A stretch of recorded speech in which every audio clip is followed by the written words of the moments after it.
तो भाई लोग कैसे हो? मुरीम लोगिन के पार्ट 4 में आप सभी का स्वागत है। तो चलो बिना किसी देरी के स्टार्ट करते हैं वीडियो को।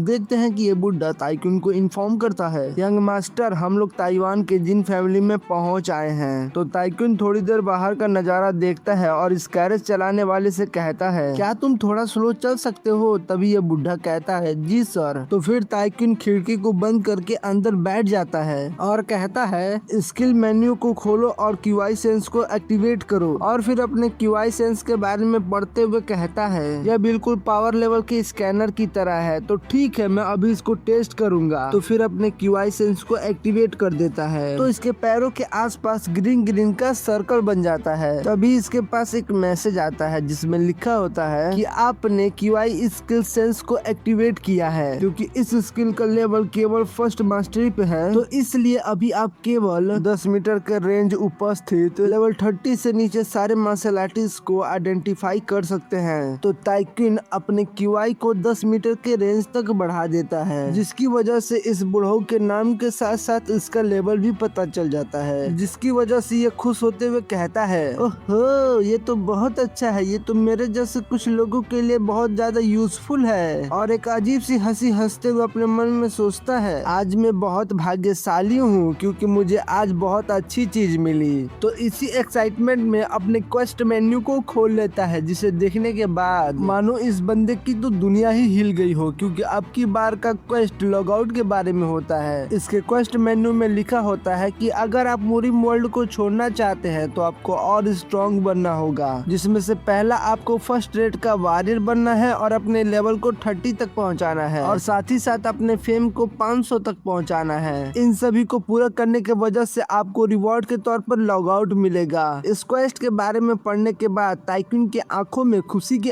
आंसू आ जाते हैं और फिर चिल्लाते हुए कहता है, मैं फाइनली इस प्लेस को छोड़ सकता हूँ। और फिर डीमन की तरह हंसते हुए सिस्टम से कहता है, मुझे पता था कि ये कचरा सिर्फ एक गेम है, तुम्हारी वजह से मैं बिना किसी रीजन के ही चिंता में पड़ गया था। अब मुझे सिर्फ कॉम्बैट एक्सपीरियंस और गेम सिस्टम को प्रॉपर्ली यूज करना है, जिसकी वजह से मैं यूं चुटकी बजाते ही इस क्वेस्ट को पूरा कर लूंगा। और अब मुझे अपने वर्ल्ड मतलब कि मैं जहाँ से आया हूँ, अब मुझे उसकी कोई जरूरत नहीं है। अब मुझे जितनी जल्दी हो सके उतनी जल्दी इस क्वेस्ट को पूरा करके इस दुनिया से चला जाऊंगा। उसके बाद मैं इस कचरा गेम को बनाने वाले को खोजूंगा, मतलब कि डेवलपर को खोजूंगा और दबा के पीटूंगा साले को। तो अब हमें दिखाया जाता है कि इनका गैरेज जिन फैमिली के गेट तक पहुंच गया होता है। तभी गेट कीपर का कैप्टन इन लोगों को रोकते हुए कहता है, मैं महान जिन फैमिली के गेट कीपर का कैप्टन हुक्मुजीन हूँ, तो प्लीज अपना पहचान बताइए और साथ ही साथ यहाँ आने का उद्देश्य भी। तो ये बुढ़ा अपना इंफॉर्मेशन देते हुए कहता है, हेलो हम क्रिम्सन फ्लावर से यहाँ आए हैं। तो गार्ड क्रिम्सन फ्लावर का नाम सुनते ही अपना कान खड़े कर लेता है और कहता है, क्या तुम crimson flower in famous brothel की बात कर रहे हो? तो मुझे तुम ये बताओ कि क्रिम्सन फ्लावर के लोगों का यहाँ पर क्या बिजनेस है? तो ये बुढ़ा अभी कुछ बोलने ही जा रहा होता है, तभी अंदर से ताइकुन खांसने लगता है, जिसकी वजह से गार्ड के कैप्टन का ध्यान इसी की तरफ आ जाता है। तो अपना ताइकुन थोड़ा सा खिड़की खोलते हुए अपने मन में सोचता है, इन्हें पता होना चाहिए कि आखिर मैं कौन हूँ। अच्छा, तो इसने मुझे नोटिस कर लिया। इतना सोचने के बाद उस गार्ड से कहता है, ऑलराइट तुम लोग अच्छा काम कर रहे हो बॉयज, और खिड़की को बंद करने लगता है। तो गार्ड खिड़की बंद होने से पहले ही उसे रोकते हुए कहता है, यहाँ से निकल जाओ। तो ताइकुन इतना सुनने के बाद थोड़ी देर शांति से बैठा रहता है। तभी खिड़की से झांकते हुए कहता है, क्या मैं?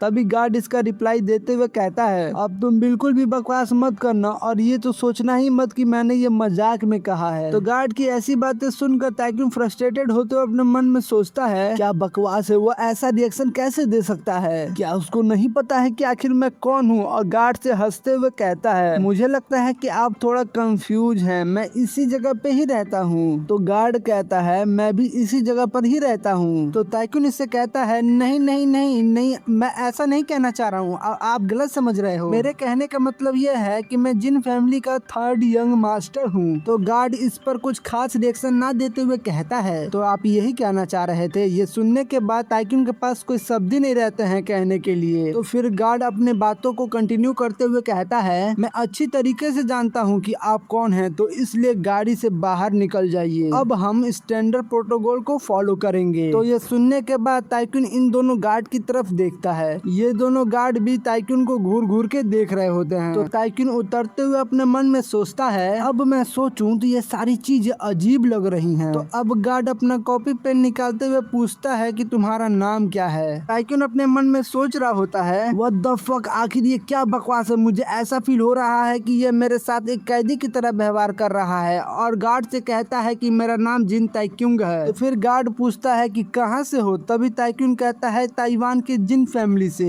तो फिर गार्ड पूछता है कि अब तुम अपना एज और अपना मार्शल आर्ट का स्टेज बताओ कि तुम किस मार्शल आर्ट के स्टेज पे हो। तो ताइक्यूंग कहता है कि मैं अभी 20 साल का हूँ और मैं एक सेकंड रेट का वॉरियर हूँ। तो गार्ड अपना लिखना बंद करके इसे अजीब सी नजरों से देखते हुए कहता है, अपनी ब्राइड को अपने पॉकेट में रखो और बस तुम मुझे ईमानदारी से जवाब दो। तो ये सुनने के बाद ताइक्यून अपने मन में सोचता है, ईमानदारी से क्या मैं इसे बता दूं कि मैंने जैसे ही अपने पॉइंट को डिस्ट्रीब्यूट किया मेरा वैसे ही स्टेट बढ़ गया और मैं एक सेकंड रेट का वॉरियर हो गया। नहीं नहीं, मैं नहीं बता सकता। तो गार्ड अब फिर से कहता है, अच्छा मैं इग्नोर कर देता हूँ, बट तुम मुझे ये बताओ कि आखिर तुम इतने दिनों से कहाँ थे और अभी कहाँ से आ रहे हो। तो ताइक्यून कहता है कि क्रिम्सन फ्लावर से। तो गार्ड इसकी मजे लेते हुए कहता है, ओहो, इसका मतलब आप इतने दिनों से एक महंगे कोठे पे रुके हुए थे, तो मजा तो बहुत आया होगा और आपने वहाँ पे बहुत सारे पैसे भी खर्च किए होंगे, है ना।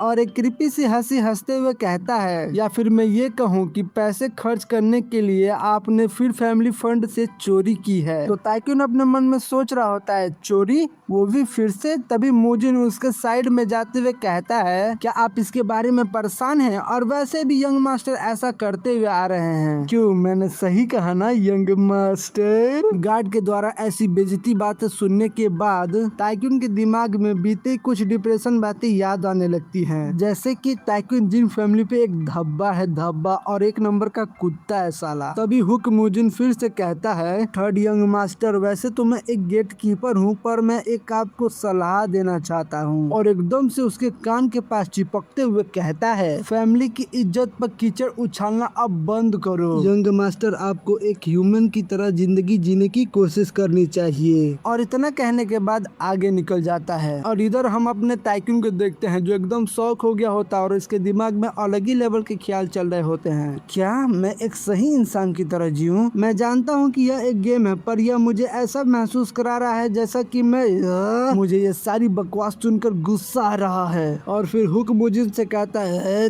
तुम गधे के बच्चे वहीं रुको। इतना कहने के बाद जिन ताइक्यून उस गार्ड के ऊपर हमला कर देता है और कहता है कि अब तुम मरेगा कुत्ते कहीं के। और इसके बाद हमें नहीं दिखाया जाता है कि आखिर यहाँ हुआ क्या। और फिर कुछ देर बाद का सीन दिखाया जाता है। यह एक मेन हॉल होता है जहाँ पे यह बंदा झुका होता है। तभी जिन फैमिली का लीडर मतलब कि ताइक्यून का बड़ा भाई कहता है, बोलो आखिर तुम यहाँ क्यों आए हो। तो ये कपकपाते हुए कहता है, मेरे पास एक प्रीशियस सबऑर्डिनेट है जो बस मेरे लिए काम करता है और उसके मन में मेन फैमिली के लिए बहुत सारा सम्मान है और साथ ही साथ वो बहुत ज्यादा मेहनती भी है और बहुत ज्यादा अहंकारी भी है, इसलिए वो अपने कार्य के परिणामों के बारे में बहुत अधिक नहीं सोचता है। यह सारी बातें सुनकर जिन फैमिली का लीडर कहता है कि घुमा फिरा कर बातें क्यों कर रहे हो, सीधा पॉइंट पे आओ। तो ये पर्सन हुक मोजिन की इतनी ज्यादा बड़ाई करने के बाद कहता है, और थर्ड यंग मास्टर के साथ उसका झगड़ा हो गया। तो लीडर कहता है, हाँ सुनने में तो ऐसा लग रहा है कि वो शायद ऐसा कर सकता है। अच्छा ठीक है, तो तुम मुझे पहले ये बताओ कि मेरे सबसे छोटे बेटे के साथ आखिर क्या हुआ। तो भाई लोग सबसे पहले जान लो कि जिन फैमिली का लीडर उसका बड़ा भाई है, ना कि उसका पिता है। तो हो सकता है शायद कि उसे प्यार से ऐसा बोल रहा हो, या फिर ऐसा हो सकता है कि ऑथर सठिया गया हो, या फिर गलती से प्रिंट हो गया होगा। तो ये पर्सन ताइक्यून के बारे में बताता है। हम यंग मास्टर को सीधा अस्पताल ले गए लेकिन वो अभी बेहोश है और उनके शरीर पे कई सारे चोट के निशान भी हैं। ये सुनने के बाद लीडर कुछ नहीं बोलता है। तो ये समझ जाता है कि अब तो इसकी लंका लगने वाली है। बहुत लीडर गुस्सा होगा। माई बाप करते हुए जमीन पे बैठ जाता है, मतलब कि मत्था झुका लेता है और कहता है, प्लीज मुझे माफ कर दीजिए, ये सब मेरी ही गलती है। तो इस गलती के लिए आप जो भी मुझे सजा देंगे मैं उसे खुशी खुशी एक्सेप्ट कर लूंगा। इतना सुनने के बाद तब ये लीडर कहता है, क्या मैं उस लड़के को देख सकता हूँ? मैं उससे कुछ देर अकेले में बात करना चाहता हूँ। इतना सुनते ही उसकी और फट जाती है और अपने फटे को संभालते हुए कहता है, फैमिली हेड मुझे ऐसा कहने के लिए माफ करेगा पर उसे अभी मेडिकल की जरूरत है जिसकी वजह से वो आपसे अभी मिल नहीं पाएगा। तो लीडर कहता है, अच्छा अच्छा, उसका भी इलाज किया जा रहा है। तो ये कहता है कि यस माय लॉर्ड, वो अभी अस्पताल में भर्ती है और मैंने सुना है कि उसकी कई सारी हड्डियां भी टूट गई हैं। तो लीडर कहता है अच्छा